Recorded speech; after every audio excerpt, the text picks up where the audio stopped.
ஒரு நிமிடம் உட்கார்ந்த வண்ணமாகவே ஆண்டவரை நோக்கி பார்த்து, ஆண்டவரே இந்த நாள் வார்த்தைகளை ஆசீர்வதித்து தருவீரான் கேட்கலாமா?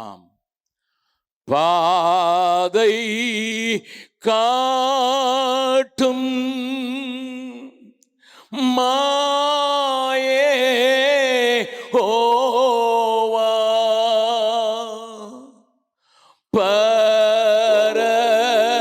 பரதேசி யான நான் பலவீனன்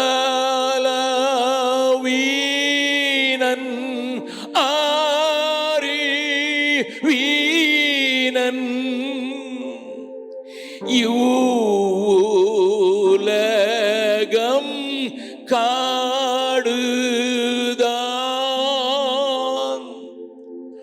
வானாகாரம்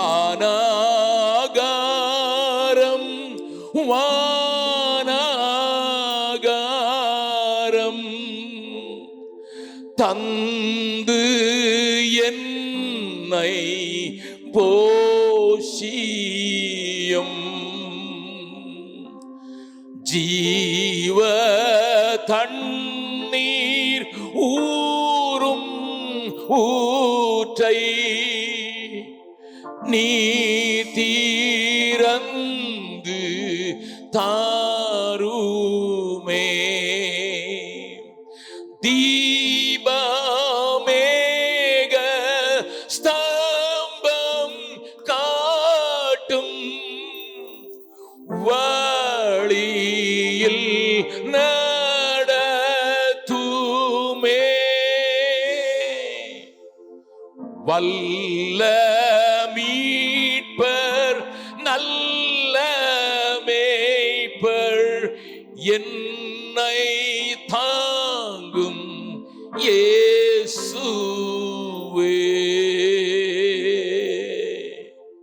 இயேசு கிறிஸ்துவின் மூலம் ஜெபம் கேளும் நல்ல பிதாவே, ஆமென். உட்காரலாம்.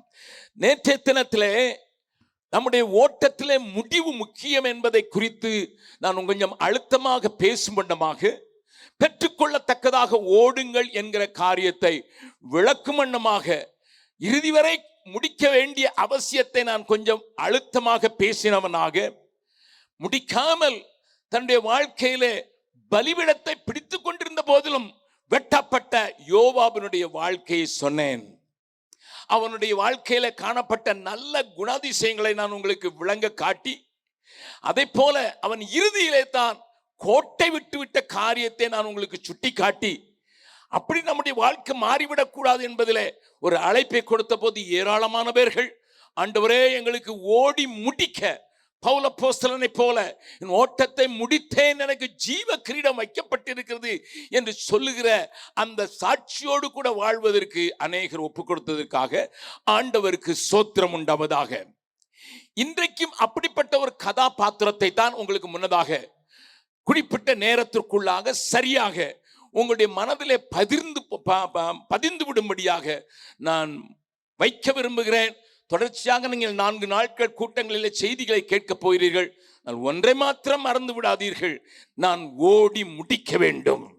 எனக்கு குறித்திருக்கிற, எனக்கு நியமித்திருக்கிற ஓட்டத்தை நான் ஓடி முடிக்க வேண்டும் என்கிற நிச்சயத்தை நீங்கள் விட்டு விடாதபடி காத்துக்கொள்ள கர்த்தர் உதவி செய்வாராக. இன்றைக்கு தாவீதினுடைய நெருக்கமான நண்பனாகிய யோனத்தானுடைய வாழ்க்கையை நான் உங்களுக்கு காண்பித்துக் கொடுக்க விரும்புகிறேன். இந்த கதாபாத்திரமும் வேதத்தில் சொல்லப்பட்டிருக்கிற கதாபாத்திரம் மிகவும் மிகவும் ஒரு இனிமையான மனிதனாகத்தான் யோனத்தான் இருக்கிறதை அவனுடைய வாழ்க்கையை நீங்கள் ஆராய்ந்து பார்த்தால் தெரியும். ஆனால் அவனுடைய முடிவும் பரிதாபமாக மாறிவிட்டதற்கு காரணம் பெலிஸ்தியரின் கையிலே, அந்த பெலிஸ்தியர்களை ஓட ஓட விட்டு விரட்டினவன். அவன் கையில் மாத்திரம் தான் பட்டயம் இருந்தது, அவர்களை ஓட ஓட விட்டு விரட்டினவன். அப்படிப்பட்ட அந்த யோனத்தான் பெலிஸ்தியரின் கையினால் மரித்து போனான் என்று சொல்லி வேதம் சொல்லுகிற அந்த வேதனையான வார்த்தைகளை நாம் 1 சாமுவேலின் புஸ்தகம் 31வது அதிகாரம் 2வது வசனத்தில் வாசிக்கிறோம். 1 சாமுவேல் 31வது அதிகாரம் 2வது வசனம். பெலிஸ்தர் சவுலையும் அவன் குமாரரையும் நெருங்கி தொடர்ந்து சவுலின் குமாரராகிய யோனத்தானையும் அபினதாபையும் மல்கிசுவாவையும் வெட்டி போட்டார்கள். எத்தனை பரிதாபமான ஒரு காட்சி இங்கே பாருங்களேன். தனி மனிதனாக எந்த சத்ருவை ஓட விட்டு விரட்டினானோ அவனுடைய ஆரம்பத்தை குறித்து அப்படித்தான் வேதத்திலே வாசிக்கிறோம். அப்படி இருக்கும்போது அவனுடைய முடிவோ மிகவும் பரிதாபமாக இருக்கிறது. ஏன் அவன் என்ன தீமை செய்தான், அவன் செய்த காரியம் என்ன என்பதை நான் உங்களுக்கு வேகமாக வேதத்திலிருந்து காண்பித்து கொடுக்க விரும்புகிறேன். நன்றாய் கவனியுங்கள். பழைய ஏற்பாட்டை படிக்கும் போது அங்கே யுத்தங்களுடைய காரியங்களை நீங்கள் பார்க்கும்போது அதை நீங்கள் உங்களுடைய ஆவிக்குரிய வாழ்க்கையில ஏற்படுகிற பிசாசுடைய போராட்டத்தோடு இணைத்து பார்த்தால்தான் இந்த பழைய ஏற்பாட்டின் காரியங்களை நீங்கள் சரியாக புரிந்து கொள்ள முடியும்.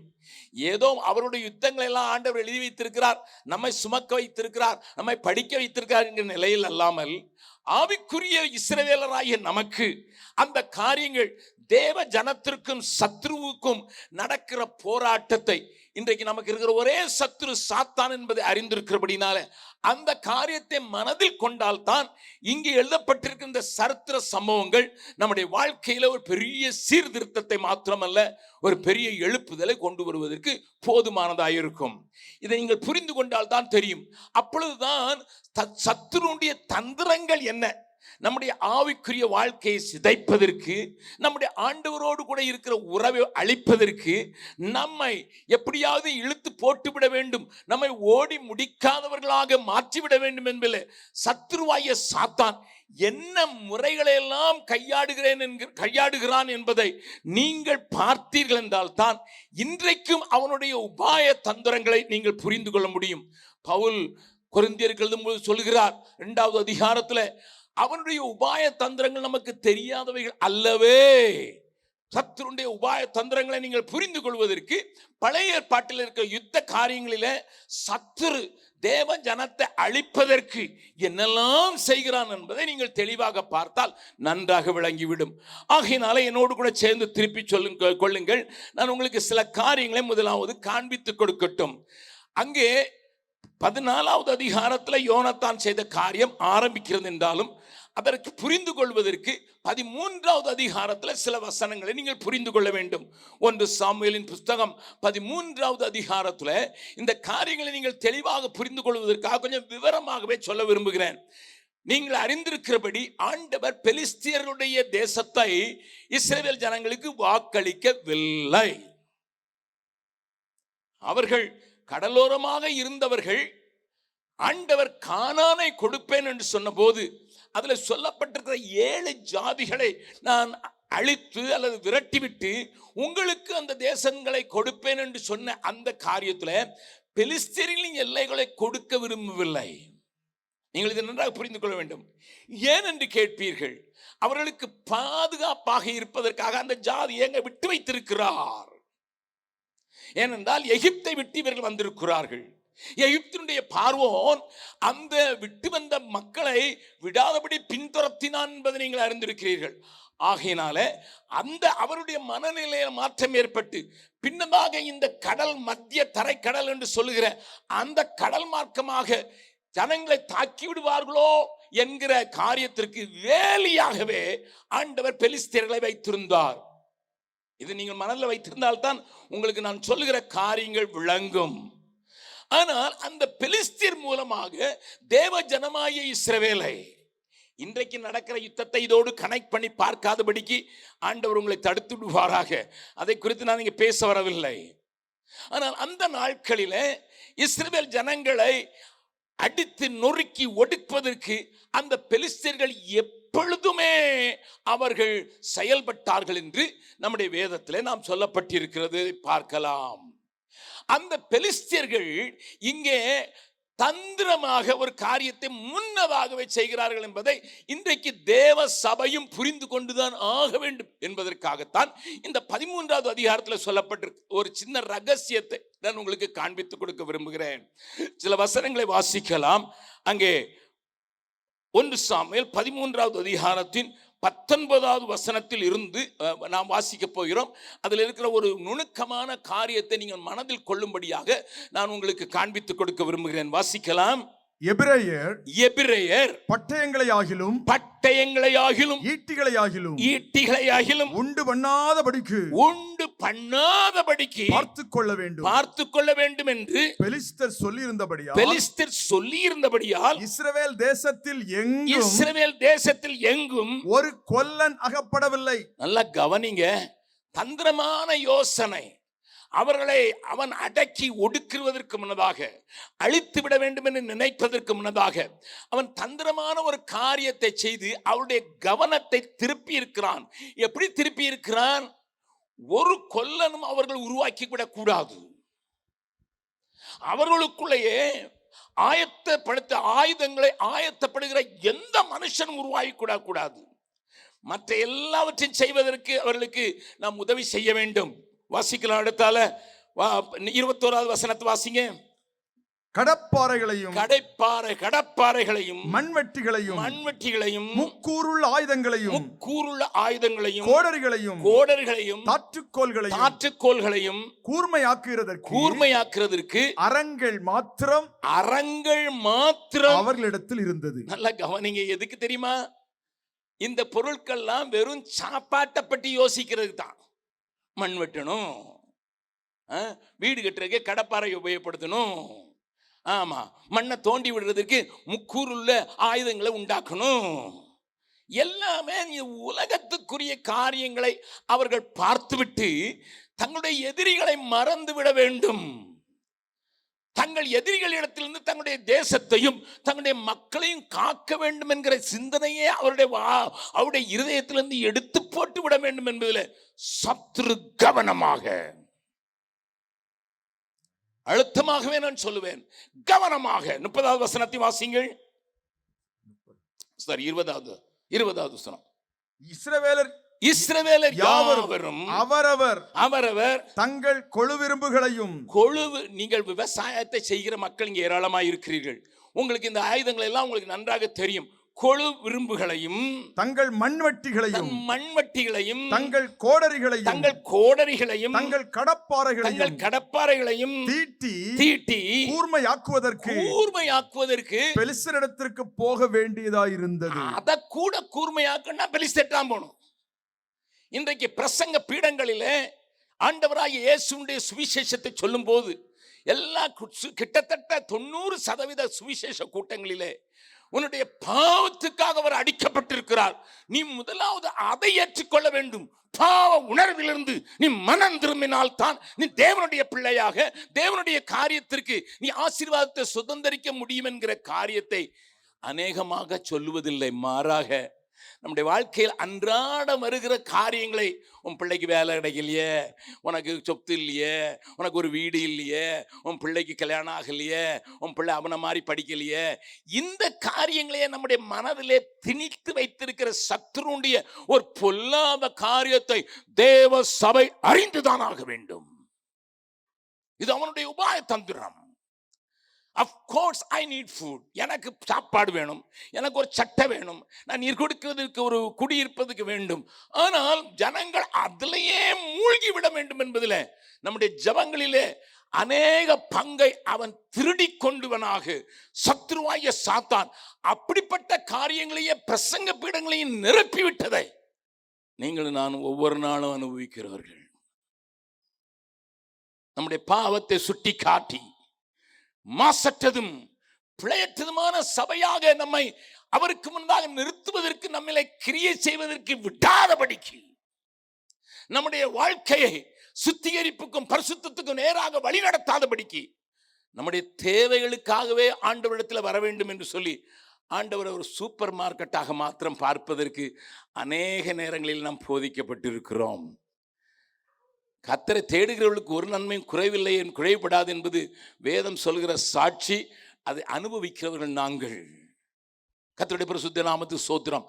ஆனால் அதை காட்டிலும் மேலானது எனக்கென்று அவர் பெரிய ஒரு ரட்சிப்பை உண்டாக்கி வைத்திருக்கிறார். நம்பர்கள் மாத்திரம் அதற்கு ஆமென் சொல்லலாமா? ஹல்லேலூயா. நமக்காக ஒரு பெரிதான ரட்சிப்பு என்று தான் எபிரேய நிருபாக்கில் எழுதியிருக்கிறார். இத்தனை பெரிதான ரட்சிப்பு. அந்த ரட்சிப்பின் காரியத்திற்கு நான் என்ன செய்ய வேண்டும் என்றால், ரட்சிப்பு 3 காலங்களை உள்ளடக்கியது. என்னுடைய பாவங்கள் மன்னிக்கப்பட்டது என்கிற நிச்சயத்திற்கு வரும்போது நான் ரட்சிக்கப்படுகிறேன், ரட்சிப்புக்குள் வருகிறேன். என்னுடைய பாவங்களிலே நான் வெற்றி பெற்றேன் என்று சொல்லும்போது நான் ரட்சிக்கப்பட்டு கொண்டே இருக்கிறேன் ஒவ்வொரு நாளும். ஏனென்றால் நீங்கள் கிருபை கீழ்ப்பட்டிருந்தால் பாவம் உங்களை மேற்கொள்ளாது என்று 6வது அதிகாரத்துல ரோமர்ல 10வது வசனத்துல பவுல் சொல்லுகிறார். பாவங்களை மேற்கொள்ள முடியாது என்றால் நீங்கள் கிருபைக்குள் வந்து விட்டீர்கள். அவர் செய்த பலியினால அந்த கிருபைக்குள் நீங்கள் வந்து விட்டபடினால அது உங்களை மேற்கொள்ளாது என்று. ஆனால் அதோடு கூட நம்முடைய ரட்சிப்பு முடிந்து விடுவதில்லை. ஒவ்வொரு நாளும் ரட்சிக்கப்பட்டு கொண்டே வருகிற நாம் ஒரு நாளிலே என் ஆண்டவர் மேகமீதிலே தோன்றுவார். அன்றைக்கு இந்த பாவ பிரசன்னத்தில் இருந்தும் பாவ பூமியில் இருந்தும் நான் எப்பொழுதும் அவரோடு கூட பரிசுத்தனாகி இருப்பதற்கு எடுத்துக்கொள்வார். அன்றைக்குத்தான் என்னுடைய ரட்சிப்பு பூரணமாகிறது. அதை நோக்கித்தான் நாம் பிரயாணம் பண்ணுகிறோம். ஆவிக்குரிய வாழ்க்கையில அதை நோக்கித்தான் பிரயாணம் பண்ணுகிறோம். இன்றைக்கான காரியங்கள் நமக்கு தேவைதான். ஆண்டவருடைய கர்த்தருடைய ஜெபத்துல ஒரே ஒரு லைன் தான் இன்மைக்கான காரியம். என்ன தெரியுமா? அன்றன்றுள்ள அப்பத்தை எங்களுக்கு இன்று தாரும். ஆனா அதுக்கு முன்னால இருக்கிறதெல்லாம் தேவ ராஜ்யத்துக்குரியது.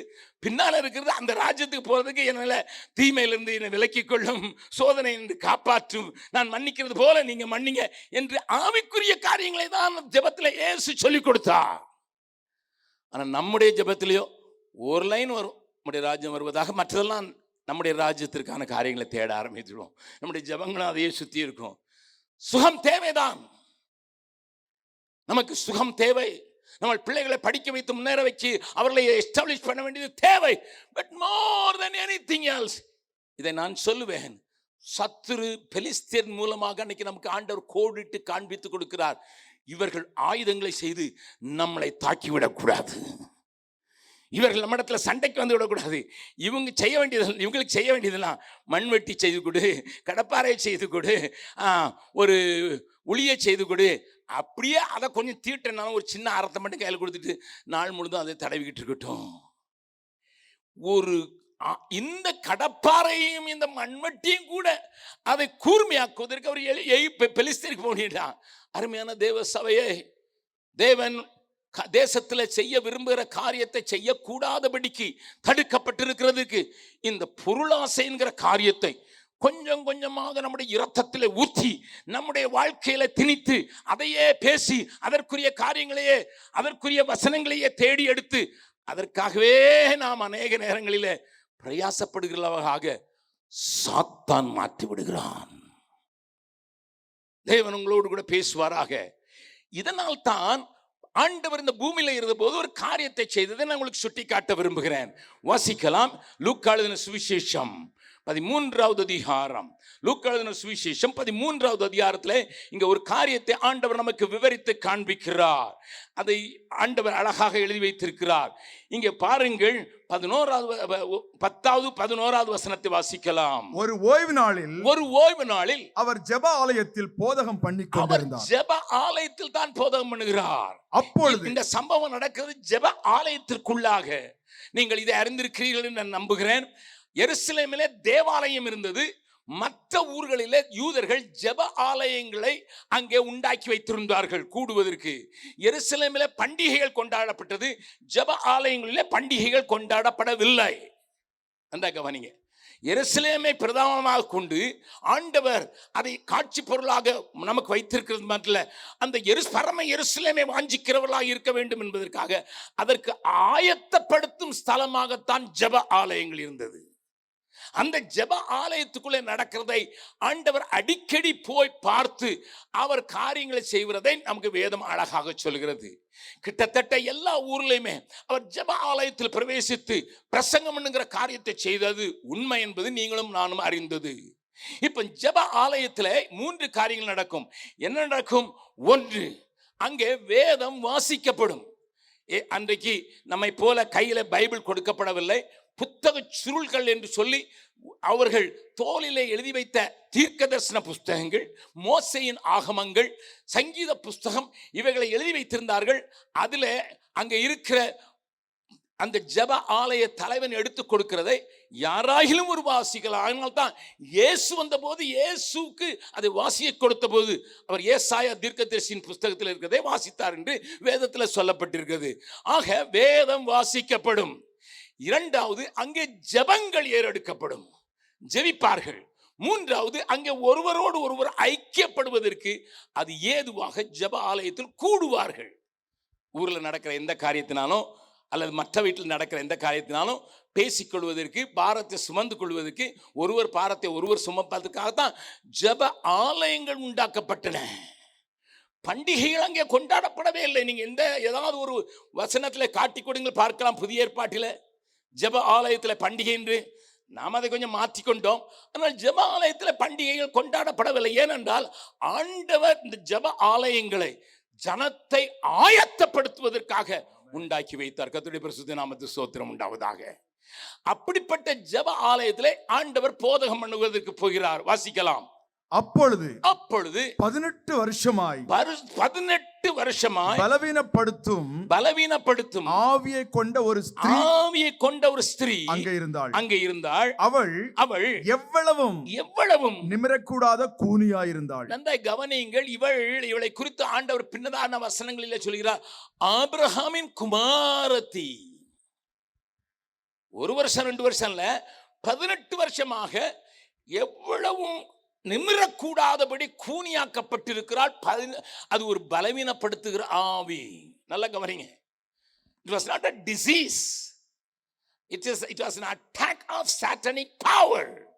அது வியாதி அல்ல, மாறாக பலவீனப்படுத்துகிற ஆவியை அவளுக்குள்ளே போட்டு அவளை மேல் நோக்கி பார்க்காதபடியே மாற்றிவிட்டான் சத்துரு.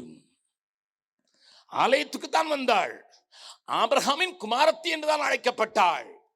அதனால்தான் இயேசு சகேயுவை பார்த்து சொல்லும்போது சொல்லுகிறார், என்ன சொல்லுகிறார்? இவனும் ஆபிரகாமின் குமாரனாய் இருக்கிறானே என்று அவன் ரட்சிக்கப்படுவதற்கு மனம் திரும்பின போது ஆண்டவர் சொன்னதை நீங்கள் பார்க்கலாம். இவள் ஆபிரகாமின் குமாரத்தி என்பதை அங்கீகரிக்கிறவள். இவள் ஆபிரகாமின் குமாரத்தியாக மாற்றப்பட்டிருக்கிறவள். ஆனால் அவளை மேலே பார்த்த கூடாது மாத்திரமல்ல, மேல் நோக்கின சிந்தை இருக்கக்கூடியது மாத்திரமல்ல. அதனால தான் பவுல் கொலோசியர்க்குடைய 3வது நிருபத்தின் முதல் 2 வசனங்களில் எழுதுகிறார், கிறிஸ்து இயேசு வலது பார்சத்தில் உட்கார்ந்து இருக்கிற மேலானவைகளை நாடுங்கள், மேலானவைகளை ஏன் நாடுங்கள் என்று எழுதுகிறார். கர்த்தருடைய பரிசுத்த நாம ஸ்தோத்திரம்.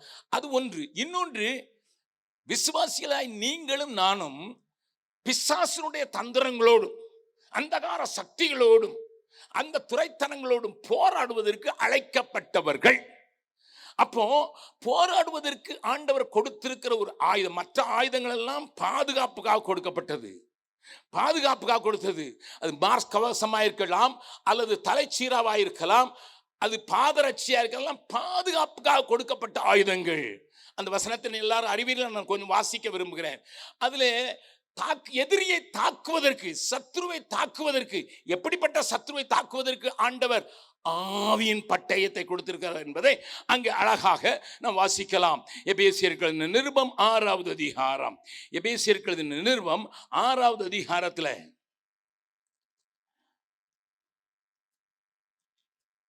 எல்லா வசனத்தையும் வாசிக்கவே இல்லை, சில வசனங்களை வாசிக்கலாம். 10வது வசனத்திலிருந்து வாசிக்கலாம். கடைசியாக என் சகோதரரே, கர்த்தரிலும் அவருடைய சத்துவத்தின் வல்லமையிலும் பலப்படுங்கள். நீங்கள் பிசாசின் தந்திரங்களோடு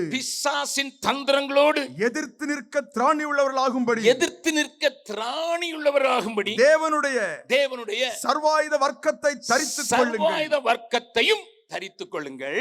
ஏனெனில் மாம்சத்தோடும் இரத்தத்தோடும் அல்ல, துரைத்தனங்களோடும் அதிகாரங்களோடும் இப்பிரபஞ்சத்தின் அந்தகார லோகாதிபதிகளோடும் வான மண்டலங்களில் உள்ள பொல்லாத ஆவிகளோடும் சேனைகளோடு நமக்கு போராட்டம் உண்டு. ஆகையால் தீங்கு நாளிலே அவைகளை நீங்கள் எதிர்க்கவும் சகலத்தையும் செய்து முடித்தவர்களாக நிற்கவும் திராணி உள்ளவர்களாகும்படிக்கு தேவனுடைய சர்வாயுத வர்க்கத்தையும் எடுத்துக்கொள்ளுங்கள். அதற்கு பாதுகாப்பான காரியங்கள் எல்லாம் எழுதிவிட்டு கடைசியாக சொல்லுகிறார் 17வது வசனத்துல, தேவ வசனமாகிய ஆவியின் பட்டயம். நல்ல கவனிங்க. எதுக்கு தெரியுமா? இந்த சாத்தானுடைய ஆவி இவளை நல்ல கொஞ்சமும் நிமிர்ந்து பார்க்காதபடி மாற்றி விட்டது. அவ கையில ஆயுதம் உண்டு. எதிரியிடத்துல போராடுவதற்கு ஒரு ஆவியின் பட்டயம் கொடுக்கப்பட்டிருக்கிறது. ஆனா அவ எதிரியை பார்க்கவும் முடியாது, எதிரிட்ட போராடவும் முடியாது. பக்கத்துல கையை பிடிச்சுக்காளுங்க. உங்க வாழ்க்கையில சாத்தானுடைய போராட்டத்தை நீங்க பார்க்கறதும் இல்லை, போராடுறதும் இல்லை. யாராவது ஒரு ஜெபிச்சா டெலிவரன்ஸ் கிடைச்சிடும் பிரதர், யாராவது வந்து ஜெபிக்க மாட்டாங்களா, எங்கள் வீட்டுக்கு வந்து ஜெபிக்க மாட்டாங்களா, எனக்கு வந்து ஜெபிக்க மாட்டாங்களா, இதில் தான் நம்ம கவனம் அதிகமாக இருக்குது. ஏன்னா நம்ம இன்னைக்கு வரைக்கும் குனிஞ்சே இருக்கிறதுக்காக ஒரு ஆவி நம்மளை கட்டி வச்சிருக்கிறதுங்கிறத தெரியாமலே இருக்கிறோம். ஆலயத்தில் தான் இருக்கிறோம். 18 வருஷமா ஒழுங்கா ஆலயத்துக்கு வந்துடுறவா. இயேசு வந்தாருன்னு வரல, அவர் ரெகுலராக வந்தா இயேசு வந்துட்டாரு. சத்துடைய பரிசுத்த நாமத்துக்கு ஸ்தோத்திரம். Just think about it. How Satan is duping his people. அவனுடைய காரியத்தை சத்துரு காண்பிப்பதற்கு அவன் பார்க்கறதுக்கு காண்பிக்கிறதுக்கு இல்லவே இல்லைங்கிறது போல காணான். இயேசு இருக்கிறாருன்னு நான் தைரியமா சொல்லுவேன். சாத்தான் பிடிச்சவங்களை கேளுங்க, நான் இல்லை அப்படின்னு சொல்லுவேன். தான் இருக்கிறதை மக்கள் அடையாளம் கண்டுவிடக்கூடாது, தன்னோடு வசனத்தை வைத்து போராடி விடக்கூடாது, தேவ வசனத்தில் அவர்கள் ஊறிவிடக்கூடாது, தேவ வசனத்தை பார்த்து விடக்கூடாது, தேவ ரகசியத்தின் சிந்தைகளிலே அவளை நிறுத்திவிட வேண்டும் என்பதிலே சத்துரு கவனமாக 18 வருஷமாக அவளை ஒரு கூனியாக, முழுவதும் கூனியாக மாற்றி வைத்திருக்கிறார். அதுல ஒரு அர்த்தம், அவள் தன்னுடைய கையில் இருக்கிற பட்டயத்தை உபயோகிக்க முடியவும் செய்யாது, உபயோகிக்க தெரியவும் செய்யாது. கையில் இருக்கிற பட்டயம் வெறும் ஊன்றுகோலாய் மாறிவிட்டது. நீங்க உங்க ஊர்ல ஒருத்தர் வாழை எடுத்துட்டு போகும்போது அதை வாக்கிங் ஸ்டெக்கா உபயோகப்படுத்தினா நீங்க என்ன சொல்வீங்க? ஆனா அநேக நேரங்களில் ஊன்றுகோலா தான் வாக்கு தத்தங்களை எடுத்து வச்சிருக்கிறோம். ஊன்றுகோலாக ரொம்ப கஷ்டமா இருக்கு, மனசு கஷ்டமா இருக்குன்னா உடனே ஒரு ஊன்றுகால் எடுத்து கையில வச்சுக்கிடுறது. அதுக்கு மாத்திரம் இல்லை, வானாதி வானங்களிலே வீற்றிருந்து என்னையும் என் சகோதரையும் என்னுடைய குடும்பத்தையும் என்னுடைய சபைகளையும் உடைத்து நொறுக்கி கொண்டிருக்கிற பிசாசோடு போராடி மேற்கொள்வதற்கு தானே. அல்லேலூயா.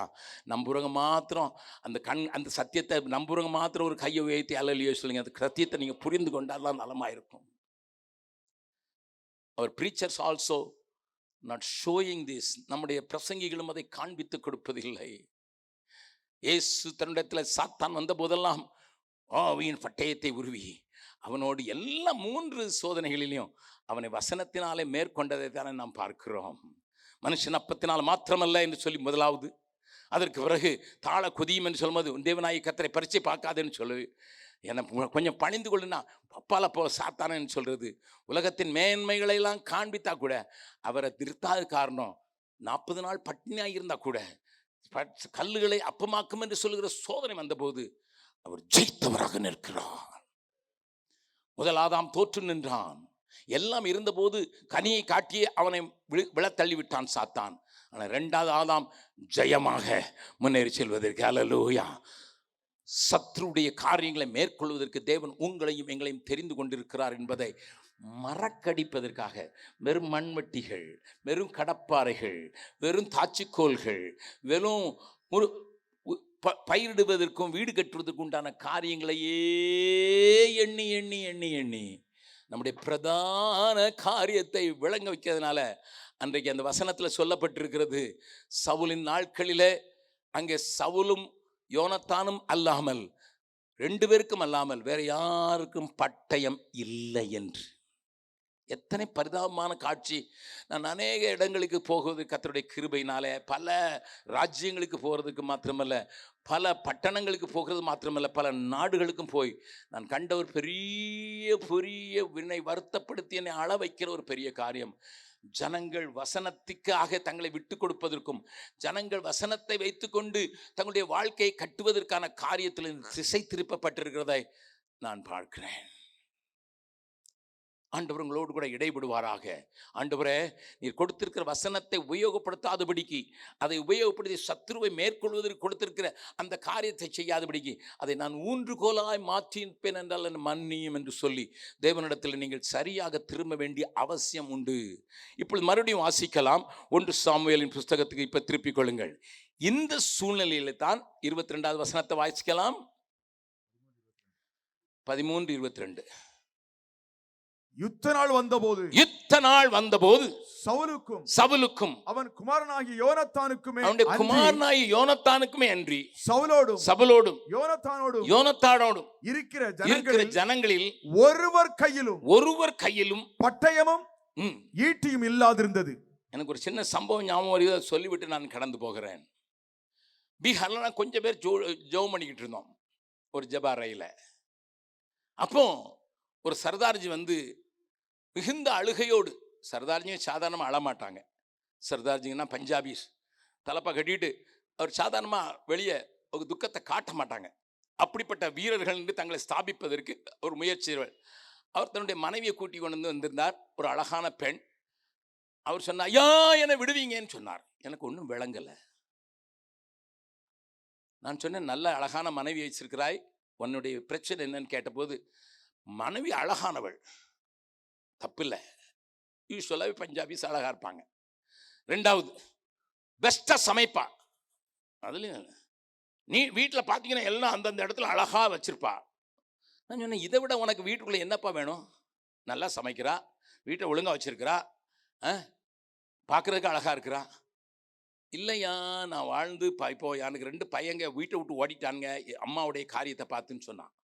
அம்மாவுடைய காரியத்தை பார்த்து பிள்ளைக்கு ஓடிட்டாங்களா? என்னையா நீ கொஞ்சம் விளங்க சொல்லும்பொழுது அந்த சர்தார் சொன்னா, யார் அவளுடைய பழக்கம் என்னென்னா, நான் ஒரு கிளாஸ் தண்ணி கேட்டேன்னா தண்ணி நல்லா டம்ளரை நல்லா விளக்கி தான் கொண்டு வந்து கொடுப்பா. ஆனால் அந்த தண்ணியில் தூன்னு 3 தடவை துப்பி தான் கொடுக்குறா. எவன் யா குடிக்கிறது? படுக்கை விரின்னா படுக்கை விரித்துட்டு மேலே காரி துப்பிடுறா. தூன்னு எப்படி ஐயா அதை தூங்குறது? சாப்பாடு கொண்டதாலும் அதே பிரச்சனை தான். சரி, இதாவது போச்சு, நான் வியாபாரியா, நான் வியாபாரத்தில் இருக்கிறேன், என் வீட்டுக்கு என்னை தேடி யாராவது வந்தாங்க, நான் வியாபார சம்பந்தம், கதவை திறந்துட்டு வாங்கன்னு சொல்லிட்டு தூத்துன்னு துப்புவான், அவன் ஓடி போயிடுறான். என் பிஸ்னஸும் போச்சு, என் குடும்பமும் போச்சு, ஐயா காப்பாத்துங்க. அப்பந்தான் எனக்கே அப்பந்தான் தெரியும், ஓ இது துப்புர பிசாசு ஒன்று இருக்குதுன்னுட்டு. யாராவது உங்களை பார்த்து காரி துப்பிட்டு போனானா நினைச்சீங்க, காரி மூஞ்சில துப்பிட்டண்டா அப்படின்னு சொல்லுவாங்க. இதுல பெரிய வீரமா உள்ளுக்குள்ள ஆளை விட்டுருக்கான்னு அர்த்தம். பிசாசு ஒரு மனுஷனை பிடிச்சு என்ன வேணாலும் செய்யலாங்கிறதுக்கு நான் அந்த உதாரணத்தை சொல்றேன். அதை மேற்கொள்வதற்கு தேவன் கொடுத்திருக்கிற ஆயுதங்களை என்றைக்கு சபை பார்க்கிறதற்கு விரும்புகிறதோ அன்றைக்கு தேவன் தேசத்தில் பெரிய காரியத்தை செய்ய முடியும். கடந்த கிறிஸ்மஸ் தினத்தில் நான் இருக்கிற இடத்துல இருக்கிற வளாகத்தில் இருக்கிற சபையில் ஒரு 1200 பேர் இருக்கோம். பிள்ளைகளும் பெரியவர்களுமாக சேர்ந்து இந்த ஆராதனையில் நான் கிறிஸ்மஸ் சர்வீஸை நம்ம இந்த தடவை வேறு சொல்லிட்டு நம்ம செலிப்ரேட் பண்ண போகிறோம். எல்லாரும் ஒருவேளை கிறிஸ்மஸ்க்கு ட்ரெஸ் எடுக்கிறதா இருந்தால் 500 ரூபா ட்ரெஸ் எடுத்ததுன்னா பாதிக்கு எடுத்துட்டு அதே பிராண்டில் அதே கலரில் அதே சைஸில் உங்களுக்கு ஒரு ஷர்ட் எடுக்கிறதுனா 250 வாங்கிட்டு பக்கத்தில் இருக்க யாராவது உங்கள் சைஸில் இருந்து ஒரு ஏழைப்பட்ட மனுஷன் தானே அவனுக்கு கொடுத்துட்டு 24ஆம் தேதி கொடுங்க. அதுக்கு பிறகு 25ஆம் தேதி மத்தியானம் வீட்டுக்கு கூப்பிட்டு சாப்பாடு கொடுங்க. இதான் நம்ம செய்ய போகிற பழக்கம்னு ஒன்று. இங்கே சகோதர சகோதரிகள் உற்சாகத்தோடு 1200 பேரும் எல்லாம் குட்டி பிள்ளைக்கு 2 வயசுலேருந்து எல்லாத்துக்கும் போய் சுற்றி இருக்க எல்லா கிராமங்களும் ஏழைகளை தேடி எடுத்து கண்டுபிடிச்சாங்க. என் கடைசி மகளும் என் வீட்டில் வளர்கிற இன்னொரு பிள்ளையும் 2 பிள்ளைகளும் வந்தாங்க. 24ஆம் தேதி காலையில் வந்துட்டு என்கிட்ட கேட்டாங்க, டாடி நான் போயிட்டு வர்றோம் அப்படின்ட்டு. நான் எடுத்திருக்கேன் ட்ரெஸ், அதே ட்ரெஸ் வச்சுருக்கேன், அதே ட்ரெஸ் வச்சுருக்கேன், அதே குவாலிட்டி டேடி நாங்கள் போய் கொடுத்துருவோம். காலையில் போயிட்டு 3 மணிக்கு தான் திரும்ப வந்தாங்க. ஏன்னா 8 கிலோமீட்டர் நடந்து போய் ஒரு கிராமத்தில் தங்களுடைய ட்ரெஸ்ஸு அந்த பிள்ளையை பார்த்து கொடுத்துட்டு அவங்க திரும்ப வரும்போது என் மகள் சொன்னா, டாடி நாங்கள் போனோமா இந்த ஊரில் இருக்க பொம்பளைங்கள்லாம் சுற்றிக்கிட்டாங்க. நான் கேட்டேன் என்னப்பான்னுட்டு. எல்லாரும் கேட்டாங்களா தங்களுக்கு? இல்லை டேடி 8 கிலோமீட்டர் நீங்கள் போடுற அல்லேலியாலையும் நீங்கள் போடுற இயேசுலையும் எங்கள் சாமியெல்லாம் பொட்டணம் கட்டிட்டு எங்கேயோ போயிடுச்சுது.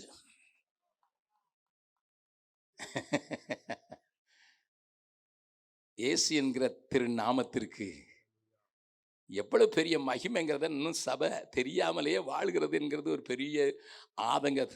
வானிலும் பூவிலும் மேலான நாமம் வல்லமையுள்ள நாமமது. வானிலும் பூவிலும் மேலான நாமம் வல்லமை உள்ள நாமமது. நாமும் வென்றிடுவோம் இந்த நாமத்திலே, நாமும் வென்றிடுவோம் இந்த நாமத்திலே. இயேசு என்ற திருநாமத்திற்கு எப்போதுமே மிக சோத்திரம். இயேசு என்ற திருநாமத்திற்கு எப்போதுமே மிக சோத்திரம்.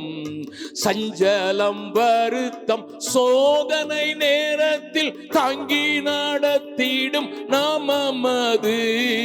சஞ்சலம் வருத்தம் சோதனை நேரத்தில் தாங்கி நடத்திடும் நாமமது. தடை முற்றும் அகற்றிடும் நாமமது. தடை முற்றும் அகற்றிடும் நாமமது. இயேசு என்ற திரு நாமத்திற்கு எப்போதுமே மிக சோத்திரம். இயேசு என்ற திருநாமத்திற்கு எப்போதுமே மிக சோத்திரம். நம்ம இடத்துல ஆவியின் பட்டை மாத்திரம் இல்ல, நம்ம இடத்துல இயேசு நாமம் இருக்குது. கரங்களை உயர்த்தி ஆண்டவருக்கு நன்றி செலுத்தலாமா? ஹல்லேலூயா. என்னுடைய ஆவிக்குரிய வாழ்க்கையில முதல்ல சென்னையில தான் நான் ரட்சிப்பின் அனுபவத்துக்குள்ள கடந்து வந்தேன். நல்ல கிறிஸ்தவ குடும்பத்தில் பிறந்திருந்தாலும் ஆண்டவருக்கு எனக்கும் சம்பந்தமே இல்லாத ஒரு வாழ்க்கை வாழ்ந்த போது சென்னையில் வேலை பார்த்து கொண்டிருந்த நாட்களில் நான் அங்கே இயேசுவை ஏற்றுக்கொண்டேன். இயேசுவை ஏற்றுக்கொண்டோன்னா யாருக்காவது சொல்லணும்னு ஆசையாக இருந்தது. நான் வளர்ந்ததெல்லாம் சிஎஸ்ஐ சபையில் தான். நான் அது வரைக்கும் யாரும் சிக் பீப்புளுக்கு அந்த நாட்களில் ஜெபம் பண்ண விட மாட்டாங்க. ஆமாம், சுகமில்லாதவங்களுக்காக ஜெபம் பண்ணுவாங்க பீடத்தில். ஆனால் கை வச்செல்லாம் ஜெபம் பண்ண மாட்டாங்க. யாருக்காவது சாஸ்திரம் தான் திறத்த நான் பார்த்ததே இல்லை. 21 வயசு வரைக்கும் நான் பார்த்ததே இல்லை.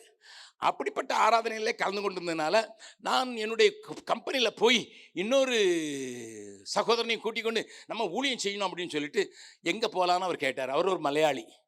அவர் சொன்னார் எனக்கு பேச தெரியாது, ஆனால் பாடுவேன் அவங்க கூட சேர்ந்து. நான் சொன்னேன் நீர் பாடும், நான் பேசுகிறேன். யார்கிட்ட போகிறது? படித்தவங்ககிட்ட போனால் கேள்வி கேட்பான், படிக்காதவங்ககிட்ட போகலாம். படிக்காதவங்ககிட்ட போனால் அவன் 10 கேள்வி கூட கேட்பான். அதனால் சின்ன பிள்ளைங்கிட்ட போகலாம் அப்படின்னு சின்ன பிள்ளைங்கிட்ட போகலாம் அப்படின்னு சொல்லிட்டு நாங்கள் சென்னையில் இருக்கிற விமான நிலையத்துக்கு எதிர்த்தால திருச்சூலன்னு ஒரு இடம் இருக்குது. 3 மலைக்கடையில் கொஞ்சம் ஆட்கள், சேலத்தில் உள்ள ஆட்கள் அங்கே கல் உடைக்கிற காரியத்தை செய்துக்கிட்டு இருந்தாங்க. என் ஃப்ரெண்டு சொன்னார் எனக்கு அந்த இடம் தெரியும், வா போகலான்ட்டு. நாங்கள் 2 பேரும் அங்கே போயாச்சு. நான் ஒரு படங்கள் கொண்ட ஒரு புஸ்தகத்தை மட்டும் எடுத்துகிட்டு பரலோகத்தில் என்ன இருக்குது என்ன இல்லை அப்படிங்கிறதெல்லாம் காண்பித்து நான் அவர்களுக்கு சுவிசேஷம் சொல்லணும். அவர் ஒரு பாட்டு சொல்லி கொடுத்தார். 200 பிள்ளைங்க முதல் நாளே கூட்டிட்டாங்க. எங்களுக்கு பயங்கர சந்தோஷம். ஆமாம், அதில் நிறைய காரியங்கள் நடந்தது. என்னுடைய வாழ்க்கையை தொட்ட ஒரு பெரிய அதிசயம் நடந்தது. அதெல்லாம் பேச விரும்பலை. ஆனால் முடிஞ்ச உடனே நாங்கள் பேக் பண்ணி வீட்டுக்கு ரெடியாக ஆறுது போது அதில் ஒரு 9 வயசு பிள்ளை வந்து என் கையை பிடிச்சிக்கிட்டு, அங்கிள் எங்கள் வீட்டுக்கு வந்து நீங்கள் எங்கள் அம்மாவுக்கு ஜெபம் பண்ண மாட்டிங்களா? எங்கள் அம்மாவுக்கு சாசு பிடிச்சது, அலறிட்டே இருக்குது, நெஞ்ச கிழிக்குது, பயமாக இருக்குது எனக்கு, நீங்கள் வந்து ஜெபம் பண்ண மாட்டிங்களா? எனக்கு இதுவெல்லாம் அனுபவமே இல்லை. இப்போ தான் முதல் நாளாக பிரசங்கத்தை ஆரம்பிச்சிருக்கேன். அதுவும் சின்ன பிள்ளைங்க மத்தியில் ஏசு சொல்ல ஆரம்பிச்சிருக்கேன். இப்போ அவள் கூப்பிடாளுன்னு சொல்லிட்டு நான் என் ஃப்ரெண்டை பார்த்தேன். அவர் சொல்லிட்டு எனக்கு லாங்குவேஜ் தெரிலன்ட்டு. எனக்கு பாஷை தெரியாதுப்பா. இவன் என் கையை விட்டு விட மாட்டேங்கிறான். நாங்கள் முழிக்கிறத பார்த்து அந்த பிள்ளை சொல்கிறான், நீங்கள் தானே சொன்னீங்க ஏசு உள்ளே வாழ்கிறாருன்னுட்டு, எதுக்கு பயப்படுறீங்க? அவன் நமக்கு பிரசங்கம் பண்ண ஆரம்பிச்சிட்டான். இப்போ அவரை பிடிச்ச நானும் அவரும் சேர்ந்து அப்படியே ஊர்வலமாக போகிறோம். ராத்திரி சாயங்காலம் ஆயிடுச்சு, எல்லாம் இருட்டாக இருக்குது. அது ஒரு குடிசை, 3 அடி தான் உயரம். 3 அடி உயரத்தில் நாங்கள் போகிறதுக்கு குனிஞ்சு தான் போனோம். என் கூட ஃப்ரெண்டு என்னை விட 6 அங்கெல்லாம் உயரம். அவர் சொன்னால் என்னால் குடிய முடியாதுன்ட்டார். 1 அவுட்டு. இவ்வளோ என்னை விட்றப்பால இல்லை. உள்ளுக்குள்ளே ஒரு அம்மா பயங்கரமாக சத்தம் போட்டுக்கிட்டு ஆய் ஊயின்னுட்டு இருக்குது. உள்ளுக்குள்ளே ஒன்றும் கண்ணும் தெரில.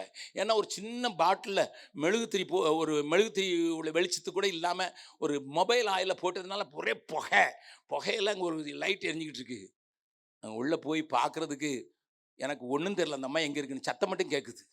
இந்த பிள்ளை என்ன செஞ்சா, நேராக கொண்டு போய் என் கையை பிடிச்சிட்டு போனவா அவங்க அம்மா மேலேயே வச்சுட்டா. நான் பயந்தடிச்சு, ஐயோ இயேசுவே, அவ்வளோதான். அந்த பிசாசு ஓடி போயிடுச்சு. அன்னைக்கு தான் தெரியும் இயேசு நாமத்தில் இவ்வளோ வல்லமை இருக்குன்னு. பேரை கேட்டாலே ஓடுற பிசாசுகளை கூட நம்ம துரத்துறதுக்கு வல்லம் இல்லாத காரணம் வசனத்தில் உறுதியாக இல்லாததான். நல்லா கவனிங்க. இதை அறிந்திருந்தான் யோனத்தான். அவன் சொல்லுகிற வார்த்தைகளை கொஞ்சம் பாருங்கள். தன் கையில் மட்டும்தான் அவனுக்கு ஆயுதம் இருந்த போதிலும் அவன் அந்த தானியத்துக்கு போவோம் என்று சொல்லி ஒரு காரியத்தை சொல்கிறான். என்ன? 6வது வசனத்தை வாசிக்கலாம். 14வது அதிகாரம். யோனத்தான் தன் ஆயுததாரியாகிய வாலிபனை நோக்கி நல்ல கவனிங்க. நம்ம உடன்படிக்கை பண்ணி கொண்டவர்கள் ஆண்டவரோடு, அவங்க ஆண்டவருக்கும் அவங்களுக்கு சம்பந்தம் இல்லாத ஆட்கள், விருத்த சேதனம் இல்லாத அந்த அவருடைய தானியத்திற்கு போவோம் வா. ஒருவேளை கர்த்தர் நமக்காக ஒரு காரியம் செய்வார். அநேகம் பேரை கொண்டாயிலும் கொஞ்சம் பேரை கொண்டாயிலும் ரட்சிக்க கர்த்தருக்கு தடையில்லை என்று. ஹல்லேலூயா. எல்லாம் சாதக சூழ்நிலை இல்ல. சண்டைக்கு போயிருக்க யாரும் அங்க சாதக சூழ்நிலையில இல்ல. யார் கையிலயும் ஆயுதம் கிடையாது. அரசனாகி அப்பாவாக சவுலின் கையில மட்டும், இவன் கையில மட்டும்தான் ஆயுதம். ஆனா பிரச்சனை நடுவில் அவன் பிரச்சனையை பார்க்கல, கர்த்தரை நோக்கி பார்க்கிறான். கர்த்தருக்கு தடை இல்லை. கொஞ்சம் பேரை கொண்டாயிலும் அநேகம் பேரை கொண்டாயிலும் ரட்சிப்பதற்கு கர்த்தருக்கு தடை இல்லை. நம்புறவங்க மாத்திரம் பெரிய அலையிலேயே சொல்லலாமா? என் சூழ்நிலையில் அது நடக்கும். என் சத்துருவை, என்னை அழிக்க, என்னை நொறுக்க, என்னை ஒன்று இல்லாமல் ஆக்க புறப்படுகிற சத்துருவையும் அவனுடைய கையிலிருந்து மீட்பதற்கு மாத்திரமல்ல, அவனை மேற்கொள்வதற்கும் கர்த்தர் எனக்கு அவருடைய நாமத்திலேயே வெற்றி வைத்திருக்கிறார். உங்களுக்கு தெரியும் அந்த அதிகாரம். அவன் தனி மனிதனாக போய் பின்னதாக தன்னுடைய ஆயுததாரியை வேண்ட வைத்து 2 பேரும் பாறையின் மேலே ஏறி ஒரு அடையாளத்தை கேட்கிறார்கள். அவங்க நம்மளை பார்த்து வாங்கன்னு சொன்னா ஆண்டவர் நமக்காக யுத்தம் செய்ய ஆரம்பிச்சிட்டார். நீங்க அங்கே நில்லுங்க, நாங்க வர்றோன்னு சொன்னா நம்ம ஆண்டவரோடு இல்லைங்கிறது அர்த்தம். ஒரு அடையாளத்தோடு கூட போய் அந்த சேனையை முறியடித்த கதையை 14வது அதிகாரம் அழகாக சொல்லுகிறது, நேர்த்தியாக சொல்லுகிறது. முழுவதுமாக முறியடித்து விட்டான் ஒரு மனிதனாக. அவ்வளவு திட விசுவாசம் உள்ள அந்த யோனத்தான் கடைசியாக எந்த பெலிஸ்தீர் மேல வெற்றி பெற்றானோ அந்த பெலிஸ்தீரின் கையினாலே வெட்டி மடிக்கிறான் என்றால் அது ஏற்றுக்கொள்ளப்படதாக இல்லையே. அடுத்தால் நீங்க பாத்தீங்கன்னா 17வது வசனத்துல தாவீது கோலியாத்தை கொன்றதை பார்க்கிறான். உடனே அவன் தன்னுடைய ஆத்மாவில் அவனை பிணைத்துக் கொள்கிறான். நம்மை போல கிரியை செய்கிறவன் இவனும், நம்மை போல ஆண்டவரை மாத்திரம் நம்புகிறவன் இவன், நம்மை போல தேவனுடைய நாமத்தை புரிந்து கொண்டிருக்கிறவன் சொல்லி உடனே சிநேகம். இன்றைக்கு நமக்குள்ள அப்படிப்பட்ட ஐக்கியங்க இல்லை. நம்மளை போல யார் ஜெபிக்கிறாங்களோ, நம்மளை போல யார் ஊழியம் செய்கிறாங்களோ, எப்படி நம்மளை போல மற்றவர்களுக்காக அவர்கள் கர்சனை கொள்கைகள் இருக்கலாம், அவரோட இசைந்து வாழ்வதற்கு நம்மள அநேகருக்கு விருப்பமில்லை. நாம் ஐக்கிய கொள்வதற்கு சபையிலையும் வெளியிலேயும் மற்ற சபைகளாக இருக்கட்டும் பரவாயில்லை, ஆனால் இயேசுவை அறிந்திருக்கிறார்கள், இயேசுவோடு கூட இசைந்து போகிறதற்கு ரெடியாக இருக்கிறார்கள் என்பதை அறிந்தவர்களோடு ஐக்கியம் கொள்வதற்கு அநேக நேரங்களில் நமக்கு மனது வரவில்லை. ஆனால் யோனத்தான் அப்படி அல்ல. தாவீதை கொல்ல வேண்டும் என்பதற்கு சவுல் அத்தனையாய் போராட்டம் நடத்துகிறான். அவனை குத்தி கொல்ல வேண்டும் என்று பல முறை முயற்சி எடுக்கிறான். மகளை கட்டி கொடுத்த பின்பும் அவனை கொல்ல வேண்டும் என்று கட்டளோட தூக்கிட்டு வாங்கடான்னு சொல்கிறான். அதெல்லாம் தப்பி தாவீது போகிறதுக்கு ஒரு முக்கிய காரியஸ்தனாக யோனத்தான் செயல்படுகிறான். உங்க அப்பா கூப்பிட்டு சொல்றாரு, நீங்க வீட்டில் போய் வாசிங்க. இப்போ உங்க பைபிள் நனைஞ்சிரும், வீட்டில் போய் வாசிங்க. டேய், அவனையா நீ சொந்த சிநேகிதனாய் கொண்டிருக்கான். அவன் இருக்கிறது வரைக்கும் உனக்கு ராஜ்யபாரம் கிடைக்காதுடா. அவன் உயிரோடு இருக்கிறது வரைக்கும் உனக்கு கிடைக்காதுடா என்று சொல்லி அப்படிப்பட்ட பயங்கரமான வார்த்தைகளை சொல்கிறான்.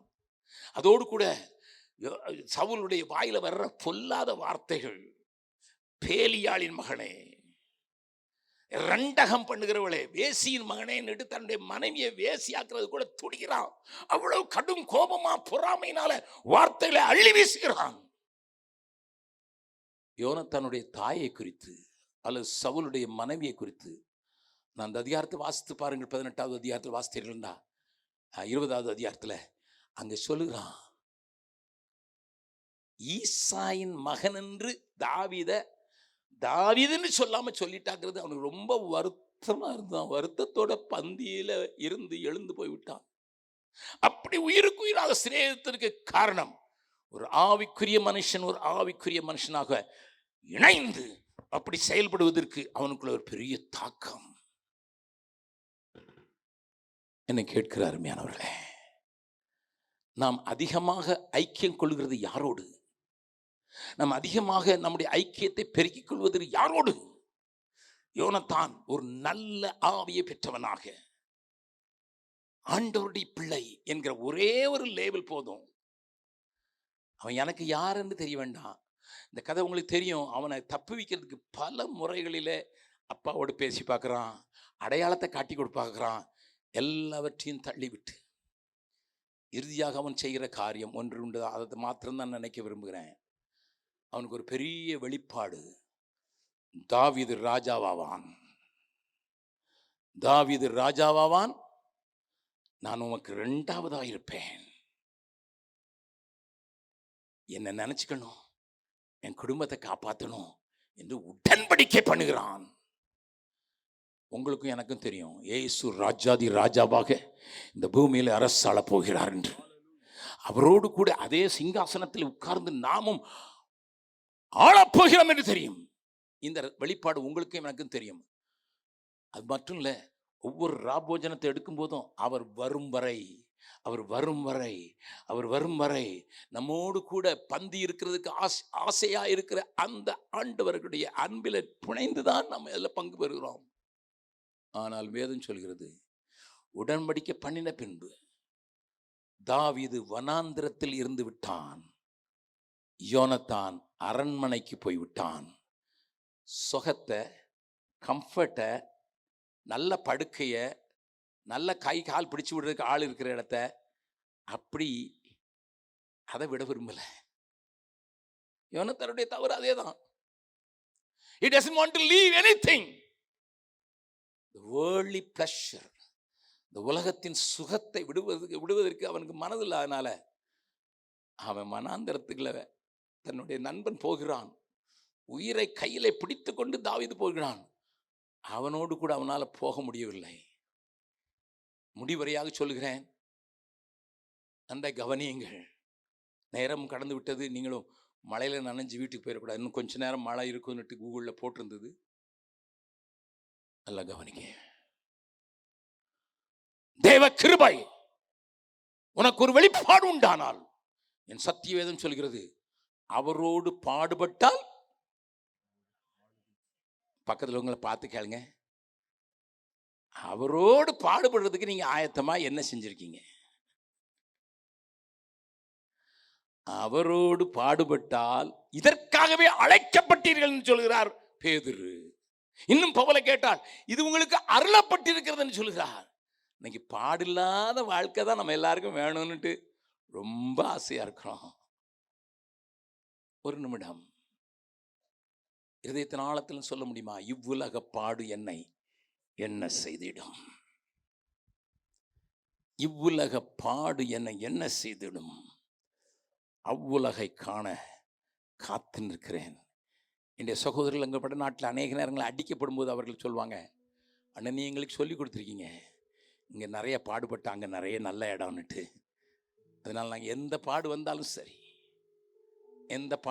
சரி, சென்னையிலே நடந்த கூட்டத்தில் போன வருடத்தில் அந்த அவளுடைய சாட்சி மட்டும் சொல்லி விடுகிறேன். ஒரு பெண்ணை மாத்திரம் அவர்கள் ஒரு சாட்சிக்கு சொல்லணும் என்று சொன்னார்கள். நாங்கள் 50 வருடத்தை கொண்டாடுற காலத்தை 25 இடங்களில் கூட்டம் நடத்தின போது அந்த ஒரு இடத்துல வந்த அந்த பெண், நல்லா கவனிங்க, அவள் பேர் மஞ்சு. அவள் வரும்போது 19 வயது நிரம்பிய வாலிப பெண்.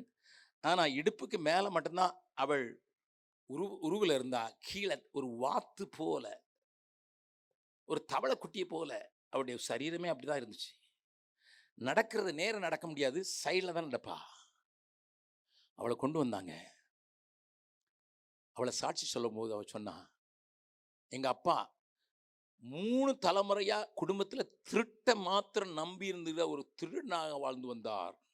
3 தலைமுறை. ஆனால் மிஷினரிகள் வந்த போது அவருடைய வாழ்க்கையில் ஒரு பெரிய தொடுதலும் மாற்றம் வந்தது. வீட்டில் சாப்பாட்டு இருக்காத நான் சொல்வார், நான் திருடுறதெல்லாம் விட்டுட்டேன், ஏசு எனக்கு போதுன்னுட்டு. அவர் இருந்த இடத்துல ஊழியத்தை ஆரம்பித்த போது 250 பேர் சேர்ந்து விசுவாசிகள் ஆயிட்டாங்க. 250 பேருக்கு ஞானஸ்தானம் கொடுத்துட்டாரு. அவங்களே கையெல்லாம் மண்ணை வச்சு சுவரை கட்டி மேலே ஆஸ்பெஸ்டாஸ் போட்டு ஆராதிச்சு கொண்டிருந்த நேரத்தில் திடீர்னுட்டு கொரோனாவில் அவர் இறந்து போனார். ஒரு வைராக்கியமான ஊழியக்காரன். இந்த கொரோனாவில் அந்த முதல் வேவிலேயே ஜார்க்கண்டில் நிறைய பேர் இறந்துட்டாங்க. அதில் ஒருத்தர் அவர் இறந்துட்டார். எங்களுக்கெல்லாம் வேதனையாக இருந்தது. அந்த பெண் சொன்னா, அவங்க வந்து அந்த சாட்சியை சொல்லதை நான் சுருக்கமாக சொல்கிறேன். நான் கேட்டேன், 4 மாதம் இருந்தது. நான் போயிருக்கும்போது நான் ஊழியக்கார்ட்ட கேட்டேன், ஊழிய தலைவர்கிட்ட. அவர் சொன்னார், 4 மாதத்தில் 50 பேரை ஞானஸ்தானத்தில் வழி நடத்திட்டா இவா. நான் பார்த்தேன், அவளை பார்த்து கேட்டேன், மஞ்சு நீ எப்படி தைரியமாக இயேசுவை சொல்கிற? உன்னுடைய நிலைமையே பரிதாபமாக இருக்குது, உனக்கே சைடில் தான் நடக்க முடியும் நண்டு மாதிரி, நீ எப்படிம்மா சொல்கிற? அவள் சொன்ன ஒரே ஒரு காரியம், ஜனங்கள் என்ன பார்க்க வரல அங்கிள், எனக்குள்ள இருக்கிற இயேசுவை பார்க்குறாங்க. இயேசு அற்புதம் செய்தார். அதனால் இந்த உலகத்தின் பாடு எனக்கு தெரியல பெருசா. இப்பொழுது கல்லூரியில் படித்து கொண்டிருக்கிறாள். கல்லூரிக்கு அந்த படம் தான் போகிறா, ஊழியத்தையும் செய்கிறா. என் வாலிப தம்பி, வாலிப தங்கச்சி, இயலாதுன்னு சொல்லாத. அவருக்காக நீ பாடுபடுவதற்கு ஒப்பு கொடுத்தால் நீ அவருக்கோடு கூட சேர்ந்து ஆளுகை செய்வார். எல்லாரும் எழுந்து நின்று, ஆண்டவரே இவ்வுலக பாடு என்னை என்ன செய்திடும், அவ்வுலக வாழ்வை காண காத்திருக்கிறேன் என்கிற அந்த கவியை இருதயத்தின் ஆழத்தில் எல்லாரும் இதில் ஒப்பு கொடுக்கணும்னு நான் விரும்புகிறேன். அதனால நான் தனித்தனியாக கையை தூக்க சொல்லலை.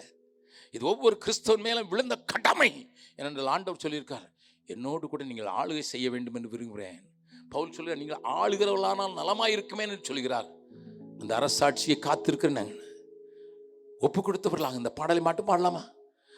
இவ்வுலக பாடு என்னை என்ன செய்திடும், அவ்வுலக வாழ்வை காண காத்திருக்கிறேன். இவ்வுலக பாடு என்னை என்ன செய்திடும், அவ்வுலக வாழ்வை காண காத்திருக்கிறேன். ஆனந்தம் கொள்ளுவேன், அவரை நான் பாடுவேன், உயிருள்ள நாள் வரையும். அல்லேலூயா. ஆனந்தம் கொள்ளுவேன், அவரை நான் பாடுவேன், உயிருள்ள நாள் வரையும். எந்த நாவில் புது பாட்டு எந்த இயேசு தருகிறார். எந்த நாவில் புது பாட்டு எந்த இயேசு தருகிறார். ஆனந்தம் கொள்ளுவேன், அவரை நான் பாடுவேன், உயிருள்ள நாள் வரையும். அல்லேலூயா. ஆனந்தம் கொள்ளுவேன், அவரை நான் பாடுவேன், உயிருள்ள நாள் வரையும். எந்த நாவில் புது பாட்டு எந்த இயேசு தருகிறார். எந்த நாவில் புது பாட்டு எந்த இயேசு தருகிறார். இதற்கு உங்களுக்கு சத்துவம் பலம் பெறும்படியாக நான் ஜெபிக்க விரும்புகிறேன். எல்லாரும் 2 கரங்களை உயர்த்தி, ஆண்டவரே பரத்தில்